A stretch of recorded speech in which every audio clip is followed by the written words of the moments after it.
Hello friends, welcome back to your channel. आज की video में हम पढ़ने वाले हैं कक्षा 10, जो हमारी विषय हिंदी की रहने वाली है। कार्यपत्रक हमारा 25, तिथि हमारी रहेगी 6 अगस्त 2021। ठीक है, तो इसमें हम क्या पढ़ेंगे, प्राकृतिक के बारे में। ठीक है, कि प्रकृति हमें कितना कुछ समर्पण करती है, फिर भी हम प्रकृति के लिए कुछ नहीं करते। ठीक है, तो इसमें प्रकृति के बारे में मेनली बताया गया है। ठीक है, तो चलिए हम इस गद्यांश को, पठित गद्यांश को पढ़ते हैं। ठीक है, तो इसमें है कि आत्म विस्तार का मतलब है हमारे पास जो कुछ अच्छा है उसे प्रकृति में बांटे। ठीक है, तो आत्म विस्तार का मतलब होता है, ठीक है, हमारे पास जो भी कुछ है, ठीक है, उसको हम प्राकृतिक में बांटे। ठीक है, प्राकृत को दे। ठीक है, जैसे हमें प्रकृति देती है तो हम उसको भी कुछ हमें लौटाना चाहिए। ठीक है, क्योंकि प्रकृति से ही यह दुनिया बनी है। ठीक है, तो उसके बाद है कि प्रकृति विराट है और उसमें जड़ चेतना सारे प्राणी समाविष्ट हैं। ठीक है, यानी जो प्रकृति है ना, ये बहुत ही बड़ा विराट है ये। ठीक है, और इसमें जड़ जो है ये चेतना और सारे जो प्राणी हैं ये समाविष्ट हैं। ठीक है, कैसे हैं, जड़ की तरह, जैसे जड़ रहता है ना, मतलब इसमें उदाहरण देते बताया है कि इसमें सभी प्राणी जड़ चेतना जैसे समाविष्ट हैं। ठीक है, फिर बोला है, मैं कुछ नहीं हूँ, किसी अदृश्य शक्ति का दिया हुआ उपहार हूँ। ठीक है, फिर मैं बोलता है, जो लिखा हुआ है कि बोलता है मैं कुछ नहीं हूँ, मतलब हम कुछ नहीं है, मैं कभी नहीं करना चाहिए। मैं मतलब अहंकार, हम करो। ठीक है, मैं कभी नहीं करना चाहिए, यानी मैं कुछ नहीं हूँ, मतलब अहंकार त्यागो। किसी अदृश्य शक्ति का दिया हुआ उपहार हूँ। अदृश्य शक्ति मतलब हम प्रकृति कह सकते हैं, ईश्वर कह सकते हैं, भगवान कह सकते हैं। ठीक है, यानी कि किसी अदृश्य शक्ति का दिया हुआ उपहार हूँ। प्रकृति ने हमारे सारे संसाधन जुटाए हैं। ठीक है, प्राकृतिक ने ही, देखिए प्रकृति जो है ये हमारे लिए क्या नहीं करता, हमारे लिए भोजन मतलब फसल देता है, कई सारे फल देते हैं, हवा देता है फ्री में, और धूप देता है। ठीक है, कई चीज़ें दे देता है जो प्रकृति हमारे लिए, मतलब जो भी संसाधन है, कई सारे संसाधन हैं वो हमारे लिए जुटाए हैं। ठीक है, इस धरती पे जितने भी चीज़ें हैं वो सभी प्रकृति ने दी है। ठीक है, तो प्रकृति स्वयं हमें उपहार के रूप में ग्रहण एवं स्वीकार करती है। जो प्रकृति है वो हमें अपना क्या मानती है, संतान मानती है, इसलिए ठीक है भी हमारे लिए सारे संसाधन उन्होंने जुटाया है प्रकृति ने। अब प्रकृति स्वयं हमें उपहार, ठीक है, एक उपहार के रूप में ग्रहण एवं स्वीकार करती है। हमें यह भली भांति समझना चाहिए, ठीक है, कि अगर हम उसके लिए उपहार नहीं होते तो प्रकृति हमारे पालन पोषण सुरक्षा संवर्धन के लिए इतना संसाधन नहीं जुटाती। ठीक है, इसमें यानी कि हम सोच सकते हैं कि अगर हम, ठीक है, अगर हम प्रकृति के लिए उपहार नहीं होते तो क्या प्रकृति हमारे लिए इतनी सारी पालन पोषण सुरक्षा और संवर्धन के लिए इतना संसाधन जुटाती? तो ऐसा नहीं ना। इसलिए प्रकृति जो है ये हमारी माँ है। ठीक है, एक तरह से माँ है हमारी। ठीक है, प्रकृति हमारी हर दुख सुख सुविधा का ध्यान रखती है। प्रकृति के लिए हम में से कोई छोटा या बड़ा नहीं है, वे भेदभाव नहीं रखती है। ठीक है, वह सब पर समभाव से स्नेह बरसाती है। ठीक है, यह सब कुछ निःशुल्क है। ठीक है, वे हमसे कुछ लेती नहीं है बल्कि हमें देती है, हम प्रकृति। ठीक है, तो क्या कभी हम निस्वार्थ भाव से किसी की सेवा सहायता के लिए प्रस्तुत होते हैं? तो आप देखते हैं इस जो हमारी धरती है, अब देखिए तो कोई भी किसी से बिना स्वार्थ के बोलता तक नहीं है। ठीक है, आप पार्क में ही घूमने जाते होंगे तो आप, अब तो मोबाइल सबके पास स्मार्टफोन है, वहाँ भी जाके चलाते हैं। कभी आपने सुबह उठा, सुबह उठ के और जो सूरज, जब सूर्योदय होता है तो क्या आपने देखा है कितनी अच्छी प्रकृति होती है उस समय?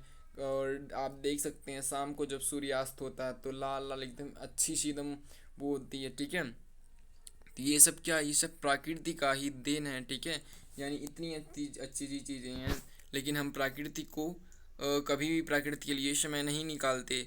प्रस्तुत होने की बात तो दूर, इन चीज़ों पर हमारा कभी ध्यान नहीं रहता है। यहाँ तक कि अंतवत्सला, ठीक है, अंतवत्सला यानी कि जो हमें सब कुछ देती है, अंतवत्सला प्रकृति को प्रेम से कुछ पल देखने के लिए भी हम कभी भी समय नहीं निकालते हैं। प्रकृति से साक्षात्कार नहीं होने के कारण मनुष्य अपनी मूल प्रकृति से कोसों दूर है। उसकी प्रकृति प्रकृतजन्य नहीं है, अर्थात वह स्वभाव से नहीं है।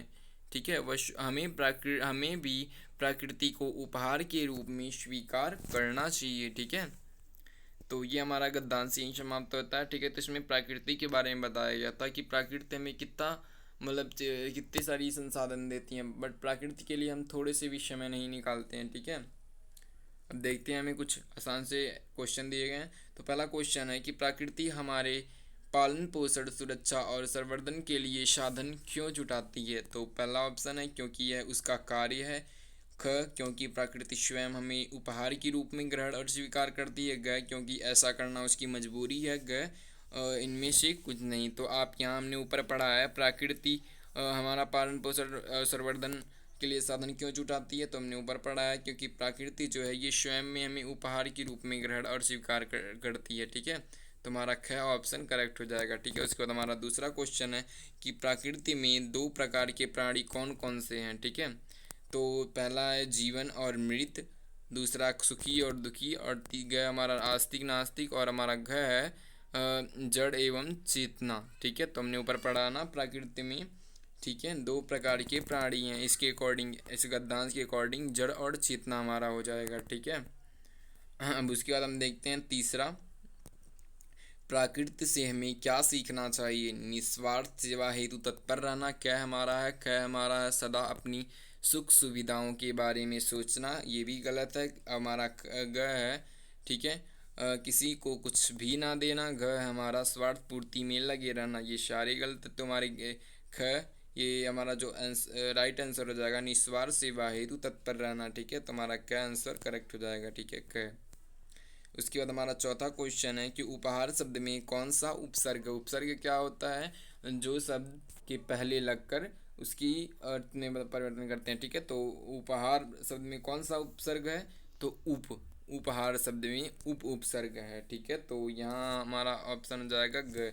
उसके बाद पांचवा हमारा जो क्वेश्चन इसमें बोला गया है कि गद्यांश का उपयुक्त शीर्षक क्या होगा। तो यहाँ आप देख सकते हैं प्रकृति, आत्म विस्तार, निस्वार्थ सेवा, प्राकृतिक संसाधन, ठीक है।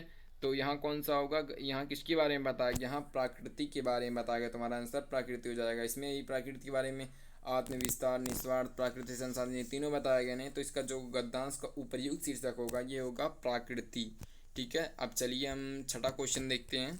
छठे क्वेश्चन में हमारा है कि प्रकृति हमें उपहार के रूप में ग्रहण एवं स्वीकार करती है, ऐसा हम कैसे कह सकते हैं, ठीक है।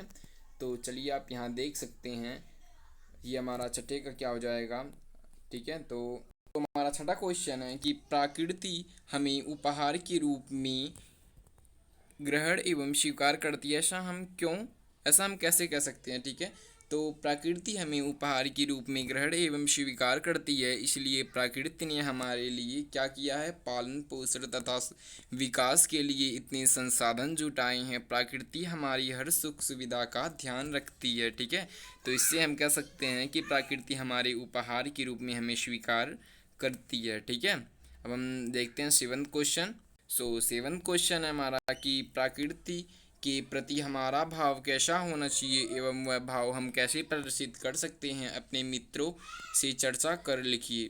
तो प्रकृति के प्रति हमारा स्वभाव मित्रता पूर्वक, सौहार्दपूर्ण तथा प्राकृतजन्य होना चाहिए, ठीक है। हम प्रकृति को उपहार के रूप में स्वीकार करके तथा पर्यावरण का संरक्षण करके इस भाव को प्रदर्शित कर सकते हैं, ठीक है।